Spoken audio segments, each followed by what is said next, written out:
Hey everyone, welcome back to our channel. हम लोग जा रहे हैं घर का कुछ सामान खरीदने के लिए। हस्बैंड के वापस से आने के बाद मैंने कहा चलो ले लेते हैं। और रास्ते में कुछ सुंदर सुंदर नज़ारा देखते हुए देखिए पटाखों की दुकान कितनी सारी लगी हुई है। डी मार्ट पहुँच चुके हैं हम। गाड़ी वगैरह पार्क में लगाने के बाद हम डी मार्ट के अंदर जा रहे हैं। डी मार्ट में उतनी भीड़ नहीं थी क्योंकि जैसे हमेशा रहती है, क्योंकि हम थोड़ा लेट से आए थे, 9 बजे के आसपास आए थे हम।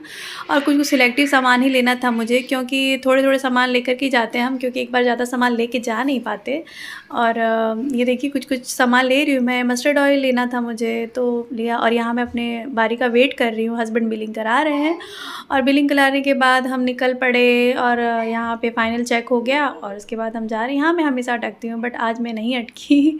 रास्ते में पटाखे की दुकान थी, कुछ पटाखे भी लेने थे बच्चों के लिए, दिवाली आ रही है तो हमने कुछ पटाखे लिए और ये हम घर चल पे। और देखिए बच्चे कितने खुश हैं पटाखे देख करके, देखिए कितने एक्साइटेड हैं दोनों। लड्डू का फर्स्ट एक्सपीरियंस था, कितनी खुश है। आपको हमारा ब्लॉग कैसा